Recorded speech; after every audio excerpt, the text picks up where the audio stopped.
Want help to grow your business? Download BRiN, the world's first business advisor in your pocket. To find out more, visit BRiN.ai or search the App Store today.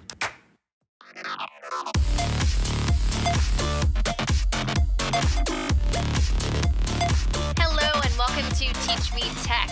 I am your hostess, Laurel Gray, and I'm joined today by Ben Carter. Hello. Hi, Ben. Hi, Thanks Laurel. for coming back. Thank you. Doing another episode with us. Thank you for having me. Now, Ben is the CEO and founder of a business called YoNet, which specializes in local search and SEO. And that's why we're really lucky to have him talking about how to get started with local search. And of course, keeping in mind that we're in Australia, we're going to do our best to keep it global for anyone that's watching to find out really how to better your local search for your business. Is that right? It is right, yes. Looking forward to it. Woohoo! And I don't know anything about this topic, so let's find out what we're going to cover on today's episode. What are we going to cover?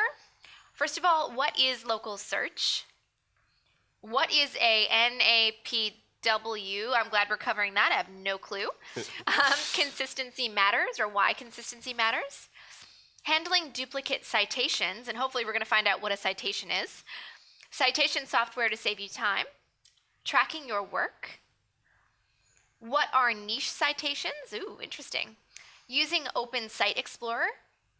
And finally, tips for local success. So without further ado, let's get started.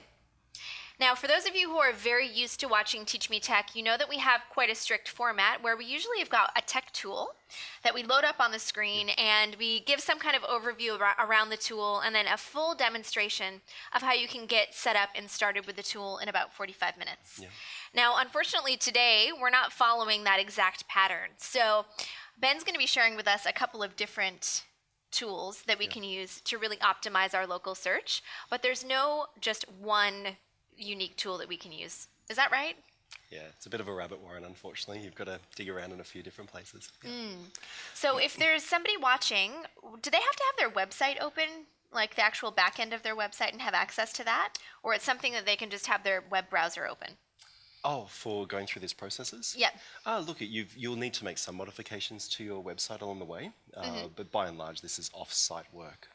Okay, Yeah, so cool. this is not your website. This is around the internet. Yeah. Awesome. Great. Good to know. But you probably just need to have access to some email address so that you can log in and set up all the accounts. That's right, yeah. We'll cover the different, it's very intricate and quite detailed. We'll keep it as top level and as simple as possible. Okay, And, so beautiful. there's a Make lot sure you going have your on. computer, though, because it's going to be really applicable for you to actually go back and do these things for your business. Absolutely, yeah. Cool. So can you walk us through what is local search? Sure, thank you. What is it? Yeah, sure. So local search is where you enter a service and an area. So for example, electrician, Brisbane, or plumber, Sydney. So any search that is basically localized is a separate algorithm for Google. So they use different factors to generate the data and make different sites rank for that. So there's a graph I can show and share my screen with you. And basically you can see here that the Google Plus, which is now Google My Business, this is the most updated one we could find, is promoted by all of the different what we call citations. So citation is a mention.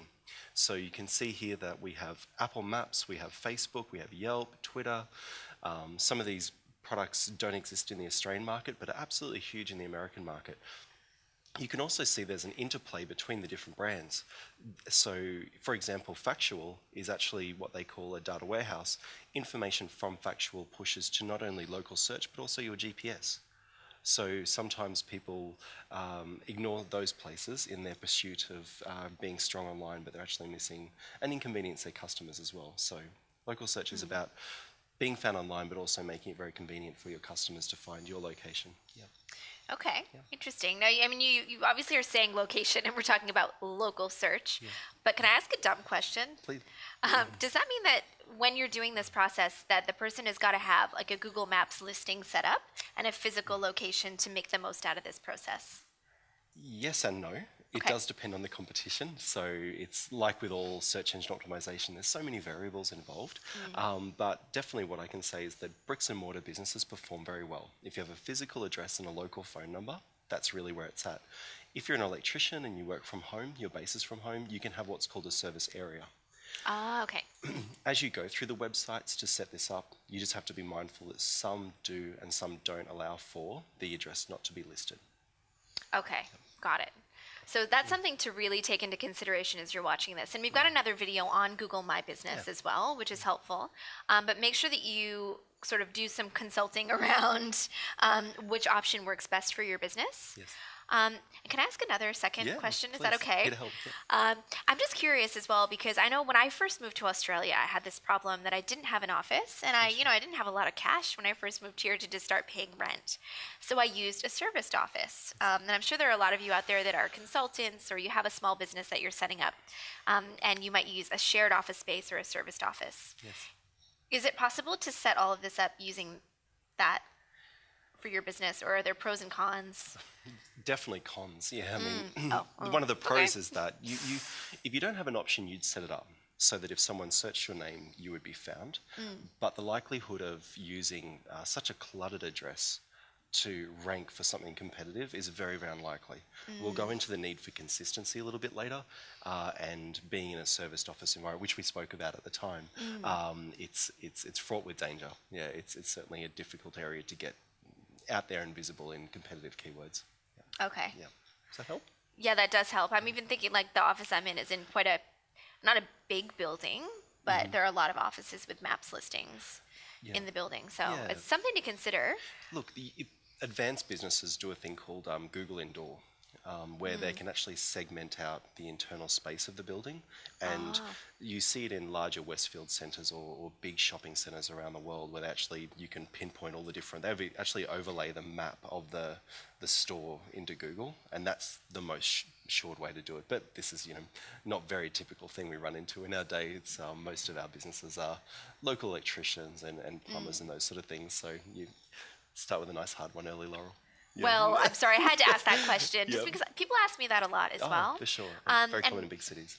Yeah, for sure. And we always want to say on Teach Me Tech, go and get expert advice if you're not sure for your business, especially around this. And as we talked about in the other episode, it's best to get advice because the amount of work and effort that it takes to undo some work that you've done that's wrong in Google Maps especially, is just probably not worth your time. Is that right? You're already normally starting with a very messy canvas. Most businesses' premises have had multiple businesses in that location over time. If you get in there and add more chaos to the wind, well, that's just more you're going to have to unravel later. We've had some projects take up to 6 months to unravel it and working on a weekly level. So that's unsustainable for a small business to manage that sort of process themselves. And Yep. So I guess disclaimer up front, make sure that you're getting the right advice before you get started. Cool. Yeah. Is there anything else that we need to know about local search to kind of frame up the rest of the training that you're about to give us? Yeah, no, that's the top level stuff. Yeah, getting into the nitty gritty now and some of the management of that and some of the tools will be hopefully really helpful for our listeners. Yeah. Awesome. My brain just went off again. Can I ask just one last question before we move on? Yep. I guess what are the ramifications of not doing local search? Like, what if this just feels too overwhelming? Yeah. What happens if you don't do anything? What's the effect on your business? Well, for example, I've a new restaurant just opened up in my town, and I went to go and drive past there and to show my wife what was going on, and there's this beautiful new bistro. So they've only listed on Facebook at the moment. They haven't worried about Google My Business. They haven't worried about other products to set that up. And it actually was really inconvenient. And I just kept driving. We didn't even end up going there because I was on my phone and I needed something quick. You're not only limiting the reach for your business in competitive searches, but you're inconveniencing people that are trying to set it up. So I say if you can do nothing else at all, make sure you've got a really solid standing with Google My Business. And yeah, that's the absolute bare minimum. But it's incredible how often we see that not done as well. Yeah. Yep. All right, excellent. So use that as your motivation. We want people to find you, and hopefully the rest of this training will help you to get up and running. No problem. Yeah. Awesome. All right, are we ready for the next question? What is a NAPW? What does that even mean? I'm learning so much. It's quite simple, actually. Name, address, phone number, website. Oh, simple. I knew that. I know, yeah, easy one. So essentially, it's your footprint online. So in the most basic of directories, that's what they'll accept. Okay. As websites get larger and more advanced, then they'll allow descriptions and photos and social links, and it gets quite large. But that's basically the four elements that has to be consistent. For a long, long time, it was just NAP. It was just name, address, phone number. But most online directories now do include the website as well. Yeah.